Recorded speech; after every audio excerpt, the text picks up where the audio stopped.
Welcome दोस्तों। आज हम लोग 10वीं क्लास के इतिहास के 6 नंबर पाठ शहरीकरण और शहरी जीवन को पढ़ेंगे। शहरीकरण का अर्थ क्या होता है? किसी गांव का शहर या कस्बे के रूप में विकसित होने की प्रक्रिया। जब कोई गांव शहर या कस्बे के रूप में विकसित होती है तो उसे शहरीकरण कहा जाता है। गांव और शहर में क्या अंतर होता है? तो गांव की आबादी कम होती है लेकिन शहर की आबादी अधिक होती है। गांव में खेती और पशुपालन मुख्य आजीविका है, जबकि शहर में व्यापार और उत्पादन मुख्य आजीविका होती है। गांव की वातावरण स्वच्छ होती है, गांव की हवाएं जो होती है वह स्वच्छ होती है, लेकिन शहरों की वातावरण प्रदूषित होती है। शहरों में हमेशा जो है फैक्ट्रियां होती है, धूल उड़ते रहते हैं। उसके बाद जो है शहरों में गाड़ियों के प्रदूषण होते हैं, इसलिए शहरों की वातावरण प्रदूषित होती है। गांव में शिक्षा, यातायात, स्वास्थ्य सुविधाओं का अभाव होता है, जबकि शहरों में शिक्षा, यातायात, स्वास्थ्य सुविधाएं उन्नत अवस्था में होती है। गांव में शिक्षा की कमी होती है, यातायात की कमी होती है और स्वास्थ्य सुविधाओं का अभाव होता है, लेकिन शहरों में शिक्षा, यातायात, स्वास्थ्य सुविधाएं उन्नत अवस्था में होती है। गांव से शहरों का विकास एक बृहद प्रक्रिया है। गांव से शहरों का विकास जो है वह एक विशाल प्रक्रिया है जो कई शताब्दियों पर फैली हुई है। गांव से शहर बनने में हजारों साल लग जाते हैं। हजारों साल के बाद कोई गांव जाकर शहर बनता है। शहरीकरण की प्रक्रिया बहुत लंबी रही है, लेकिन आधुनिक शहर के उदय का इतिहास लगभग 200 वर्ष पुराना है। आधुनिक जो शहर है उसका इतिहास 200 वर्ष पुराना है, लेकिन शहरीकरण में जो है वह हजारों साल लग जाते हैं। जैसे पटना का इतिहास 2500 वर्ष पुराना है। कस्बा किसे कहते हैं? तो कस्बा ग्रामीण अंचल में एक छोटे नगर को माना जाता है। एक छोटा सा नगर को कस्बा माना जाता है जो अधिकांशतः स्थानीय विशिष्ट व्यक्ति का केंद्र होता है। स्थानीय विशिष्ट व्यक्ति का केंद्र होता है जहाँ पे बीडीओ, सीओ, उसके बाद थाना, एक छोटा सा पुलिस चौकी होता है, एक थाना होता है, जिसको कस्बा कहा जाता है। आगे है गंज किसे कहते हैं? तो एक छोटे अस्थायी बाजार को गंज कहा जाता है। कस्बा और गंज दोनों कपड़ा, फल, सब्जी और दूध उत्पादों से संबंध थे। महानगर किसे कहा जाता है? तो महानगर किसी प्रांत या देश का विशाल और घनी आबादी वाला शहर है जो प्रायः वहाँ की राजधानी भी होता है। महानगर जो होता है वह किसी प्रांत या देश का विशाल और घनी आबादी वाला शहर होता है जहाँ पे वहाँ की राजधानी होता है, उस प्रांत की राजधानी होता है। टेनेमेंट्स किसे कहते हैं? तो काम चलाऊ और अक्सर बेहिसाब भीड़ वाले अपार्टमेंट मकान। ऐसा मकान जो काम चलाऊ होते हैं और जिसमें आवश्यकता से अधिक लोग रहते हैं। ऐसे मकान बड़े शहरों के गरीब इलाकों में अधिक पाए जाते हैं, जिसे झोपड़पट्टी भी कहा जाता है। आगे हम लोग जानेंगे शहरीकरण से सामाजिक बदलाव आया। शहरीकरण में सामाजिक बदलाव आया और शहरी जीवन क्या है उसके बारे में जानेंगे। तो शहरीकरण ने व्यक्तिवाद की भावना को उत्पन्न किया। व्यक्तिवाद क्या है? तो वह सिद्धांत जिससे समुदाय की नहीं बल्कि व्यक्ति की स्वतंत्रता और अधिकार को स्वीकार किया जाता है, जिसमें पूरी जाति की नहीं, पूरी समुदाय के नहीं, बल्कि किसी पार्टिकुलर व्यक्ति, प्रत्येक व्यक्ति की स्वतंत्रता और उसके अधिकार को स्वीकार करता है, वही व्यक्तिवाद है। सभी वर्ग के लोग बड़े शहरों की ओर बढ़ने लगे। तमाम तरह के सभी, चाहे मध्यम वर्ग हो या फिर मजदूर वर्ग हो या फिर जो है उच्च वर्ग के लोग हो, सभी कोई काम की तलाश में, रोजगार की तलाश में, व्यवसाय की तलाश में शहरों की ओर बढ़ने लगे। शहरी सभ्यता ने पुरुषों के साथ महिलाओं में भी व्यक्तिवाद की भावना को उत्पन्न किया एवं परिवार की उपादेयता और स्वरूप को भी पूरी तरह बदल दिया। महिलाओं के मताधिकार आंदोलन या विवाहित महिलाओं के लिए संपत्ति में अधिकार आदि के लिए आंदोलन चलाए गए। यह शहरीकरण के फल स्वरूप ही ऐसा संभव हुआ। महिलाओं ने वोट देने का अधिकार के लिए सबसे पहले इंग्लैंड में आंदोलन किया था। तो वोट देने का अधिकार के पहले जो है आंदोलन हुआ। वोट देने का अधिकार के लिए महिलाओं ने आंदोलन किया, या विवाहित महिलाओं के लिए संपत्ति में अधिकार आदि के लिए आंदोलन महिलाओं ने किया। यह शहरीकरण के कारण ही संभव हुआ। 1870 के दशक के बाद महिलाओं ने राजनीतिक गतिविधियों में भी हिस्सा ले पाई। 1870 के बाद महिला जो थी वह राजनीतिक गतिविधियों में यानी पॉलिटिक्स में हिस्सा लेने लगी। वह शासन कार्यों में भी दखल देने लगी, शासन कार्यों में वह रुचि लेने लगी तथा चुनाव लड़ने लगी। द्वितीय विश्व युद्ध के समय पश्चिमी देशों में महिलाओं ने कारखानों में काम करना भी प्रारंभ कर दिया। यह शहरीकरण के कारण ही हुआ। लेसेस फेयर क्या है? तो आर्थिक उन्मुक्तवाद था जिसमें सरकार का किसी रूप में हस्तक्षेप नहीं था एवं पूंजीपतियों को पूरी स्वतंत्रता थी। लेसेस फेयर में जो है पूंजीपतियों को पूरी तरह स्वतंत्रता थी कि वह जिस तरह जो है नियम बनाना चाहे, जिस तरह कानून बनाना चाहे उस तरह कानून बना सकते हैं, उसमें सरकार का कोई हस्तक्षेप नहीं था। इसे पूंजीपति वर्ग जो थे वह मजदूर वर्गों का शोषण करते थे। मध्यम वर्ग किसे कहते हैं? तो शहरों के उद्भव ने मध्यम वर्ग को भी शक्तिशाली बनाया। इस वर्ग में शिक्षक, वकील, चिकित्सक जिसको डॉक्टर कहा जाता है, इंजीनियर, क्लर्क, अकाउंटेंट्स आदि आते थे। औपनिवेशिक भारतीय शहर मुंबई के इतिहास को जानते हैं। भारत में 20वीं शताब्दी के शुरुआत में केवल 11% लोग शहरों में रहते थे। 20वीं शताब्दी किसे कहा जाता है? तो 1900 से लेकर 1999 तक के ईस्वी को 20वीं शताब्दी कहा जाता है। तो भारत में 20वीं शताब्दी के शुरुआत में केवल 11% लोग शहरों में रहते थे। शहरीकरण की प्रक्रिया इंग्लैंड में हुई थी, जहाँ पे जो है लोग बसते चले गए। चूँकि औद्योगिक क्रांति जो है सबसे पहले इंग्लैंड में हुई थी, इसलिए लंदन की आबादी जो है सबसे अधिक जो है बढ़ने लगी और लंदन की आबादी जो है यानी बहुत कम ही सालों में 10 लाख से लेकर जो है 40 लाख तक हो गई। बम्बई भारत का एक प्रमुख शहर था। शुरुआत में बम्बई 7 टापुओं का इलाका था। तो ऑब्जेक्टिव में पूछा जाता है 7 टापुओं का नगर किसे कहा जाता है? तो बम्बई को कहा जाता है। जैसे जैसे आबादी बढ़ी, इन टापुओं को एक दूसरे से जोड़ दिया गया ताकि ज़्यादा जगह पैदा की जा सके। बम्बई औपनिवेशिक भारत की वाणिज्यिक राजधानी थी। एक प्रमुख बंदरगाह होने के नाते अंतर्राष्ट्रीय व्यापार का केंद्र था, जहां से कपास और अफीम जैसे कच्चे माल बड़ी तादाद में रवाना किए जाते थे। मुंबई जो था वह 7 टापुओं का इलाका था और जैसे जैसे आबादी बढ़ी, लोग टापुओं को भरने लगे और प्रत्येक टापुआ एक दूसरे से जुड़ गई। इस तरह यानी इस टापुओं को इसलिए जोड़ा गया ताकि अधिक जगह पैदा की जा सके। बम्बई जो थी वह औपनिवेशिक भारत की वाणिज्यिक राजधानी थी, यानी पैसा संबंधी आर्थिक राजधानी थी, जहां पे पैसा संबंधी लेन देन किया जाता था। तथा बम्बई एक प्रमुख बंदरगाह भी था, जहां से अंतर्राष्ट्रीय व्यापार हुआ करते थे।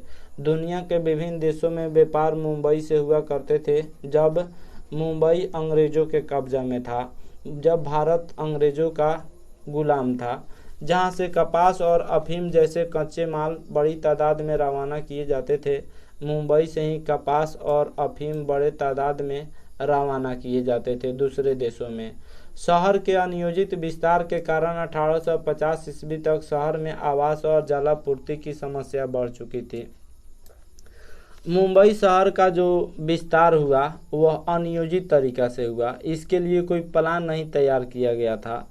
लोग आते गए, बसते गए, जिसके कारण जो है यहाँ पे आवास की समस्या बढ़ गई और जलापूर्ति की समस्या बढ़ गई। आज भी आवास और जलापूर्ति मुंबई में कमी है, दोनों की कमी है, आवास की भी कमी है और जल की भी कमी है। तो मुंबई में जो है चौल का संख्या बढ़ता गया। चौल किसे कहते हैं? तब बम्बई की बहुमंजिला इमारत को चौल कहा जाता था। तो मुंबई में जो है चौल की प्रक्रिया बढ़ने लगी, चौल बनते गए, यानी बहुमंजिला इमारतें बनती चली गई और उसमें मजदूर लोग आकर जो है रहने लगे। 1918 ईस्वी में बम्बई के मकानों के महंगे किराए को सीमित करने के लिए किराया कानून पारित किया गया। भूमि विकास किसको कहते हैं? तो दलदली अथवा डूबी हुई जमीन को रहने या खेती करने या किसी अन्य काम के योग्य बनाना। जब दलदली या डूबी हुई जमीन को रहने या खेती करने या किसी अन्य काम के योग्य बनाया जाता है तो उसी को भूमि विकास कहा जाता है। 20वीं शताब्दी के आने तक जिस प्रकार आबादी तेजी से बढ़ी, अधिक से अधिक जमीन को घेर लिया गया और समुद्री जमीन को भी विकसित किया जाने लगा। 20वीं शताब्दी तक मुंबई में जो है वह आबादी काफ़ी तेज़ी से बढ़ी, जिसके कारण जो है समुद्री ज़मीन को भी विकसित किया जाने लगा। उस पर भी जो है मिट्टी डालकर और उस पर भी इमारतें बनाई जाने लगी। एक सफल भूमि विकास परियोजना बॉम्बे पोर्ट ट्रस्ट के अंतर्गत शुरू की गई। ट्रस्ट 1914 से 1918 के बीच एक सूखी गोदी का निर्माण किया और उसकी खुदाई से जो मिट्टी निकली उसका इस्तेमाल करके 22 एकड़ का बालाड एस्टेट बना डाला। इसके बाद मशहूर मरीन ड्राइव बनाया गया। मुंबई का फेमस है मरीन ड्राइव, जो काफ़ी खूबसूरत है।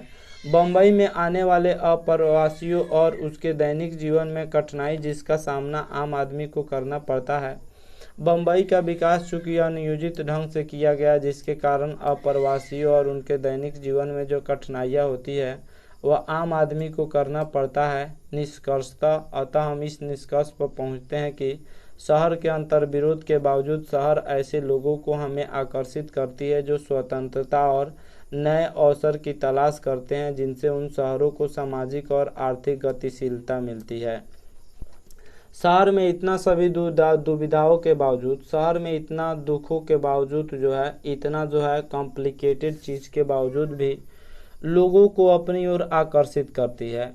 शहरों में स्वतंत्रता और नए अवसर की तलाश होते हैं। शहर में जो है रोजगार मिलता है, फिर वहाँ पे स्वतंत्रता होती है, जिससे उन शहरों की सामाजिक और आर्थिक गतिशीलता मिलती है। अब हम लोग जानेंगे पाटलिपुत्र के बारे में। पाटलिपुत्र से पहले आपके किताब में एक सिंगापुर शहर दिया गया है, जो सिंगापुर एशियाई देशों के सभी शहर अनियोजित और बेतरतीब ढंग से विकसित नहीं हुए थे। कई शहर योजनाबद्ध रूप से विकसित की गई और उसमें एक उदाहरण है सिंगापुर का शहर। सिंगापुर को जो है नियोजित ढंग से जो है एकदम प्लान के तहत विकसित किया गया और आज सिंगापुर जो है काफ़ी देखने के लायक है। सिंगापुर काफ़ी वाकई जो है बहुत अच्छा शहर है। तो इसके बाद जो हम लोग पाटलिपुत्र को जानने वाले हैं। पाटलिपुत्र प्राचीन काल में पाटलिपुत्र के नाम से विख्यात पटना एक महानगर था। पाटलिपुत्र जिसका वर्तमान नाम पटना है, जिसकी तुलना विश्व के समकालीन सुप्रसिद्ध नगरों से की जाती है। पटना की तुलना जो है, पटना जो है चूँकि एक प्राचीन महानगर है और इसकी तुलना जो है वह विश्व की समकालीन सुप्रसिद्ध नगरों से की जाती है। उस समय के जो नगर थे, जो महानगर थे, उससे पटना की तुलना की जाती है। इसकी स्थापना यहाँ पे स्थापना होगा 6ठी शताब्दी ईसा पूर्व में मगध के शासक अजात शत्रु के द्वारा एक सैनिक शिविर के रूप में की गई थी। कालांतर में यह मगध साम्राज्य की राजधानी बना। उसके कुछ दिनों बाद मगध साम्राज्य का राजधानी बनाया गया। 6ठी शताब्दी ईसा पूर्व में पटना का स्थापना किसने किया था? अजात शत्रु ने किया था। पटना का इतिहास 2500 वर्ष पुराना है। इस नगर की आबादी उस समय 4 लाख थी। गुप्त काल में जब पटना मगध की राजधानी बना तो उस समय इस नगर की आबादी 4 लाख थी। गुप्त काल में भी इस नगर का वैभव बना रहा। इसके विशाल भवनों के वैभव और सौंदर्य की चर्चा चीनी यात्री फहियान द्वारा की गई है। गुप्त काल में भी इस नगर का वैभव बना रहा। इसके विशाल भवनों के वैभव और सौंदर्य की चर्चा चीनी यात्री फहियान द्वारा की गई है। उसके बाद मध्य युग में इस नगर के गौरव को सुप्रसिद्ध अफगान शासक शेर शाह सूरी ने पुनर्स्थापित किया था। मध्य युग में इस नगर के गौरव को सुप्रसिद्ध अफगान जो शासक था शेर शाह सूरी, उसने पुनर्स्थापित किया। उसने 1541 ईस्वी के लगभग गंगा और गंडक नदी के संगम के पास एक दुर्ग बनवाया। दुर्ग का अर्थ होता है किला। एक किला बनवाया क्योंकि उस स्थान के सैनिक महत्व को उसे आभास था, यहाँ पे स्थान होगा। उस स्थान के सैनिक महत्व को शेर शाह सूरी को जो है ज्ञान था, उसको वह आभास था, इसलिए वहाँ पे दुर्ग बनवाया और पटना का स्थापना किया। तो यह प्रश्न पूछता है पटना का स्थापना किसने और कब किया? तो पटना का स्थापना शेर शाह सूरी ने 1541 ईस्वी में किया हुआ था। अकबर के शासन काल तक यह नगर एक प्रमुख व्यापारिक केंद्र बन चुका था। 1666 ईस्वी में सिखों के 10वें और अंतिम गुरु श्री गोविंद सिंह जी का जन्म हुआ, जिस कारण यह नगर एक महत्वपूर्ण धार्मिक स्थल भी माना जाता है। सिख में कुल 10 गुरु आए, जिसमें पहला गुरु गुरु नानक थे और अंतिम गुरु गुरु गोविंद सिंह थे।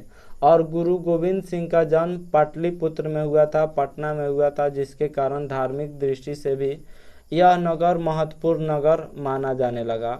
18वीं शताब्दी के प्रारंभ में मुगल राजकुमार अजीमुद्दीन ने इस नगर का नवनिर्माण कराया और इसे अजीमाबाद नाम दिया गया। तो जो मुगल राजकुमार था अजीमुद्दीन, उसने इस नगर का नवनिर्माण करवाया और इसका नाम अजीमाबाद कर दिया। तो पाटलिपुत्र यानी पटना का नाम अजीमाबाद भी है।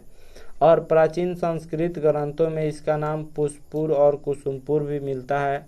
उसके बाद यह पाटलीग्राम था, ग्राम से यह पाटलिपुत्र बना, फिर पाटलिपुत्र से पटना बना और बीच में अजीमाबाद इसका नाम रखा गया, फिर इसका नाम पटना कर दिया गया। 1911 ईस्वी में दिल्ली दरबार आयोजित किया गया और 1911 ईस्वी में दिल्ली दरबार में बिहार को पृथक राज्य का रूप दे दिया गया और 1912 ईस्वी में बिहार एवं उड़ीसा को बंगाल से अलग कर दिया गया।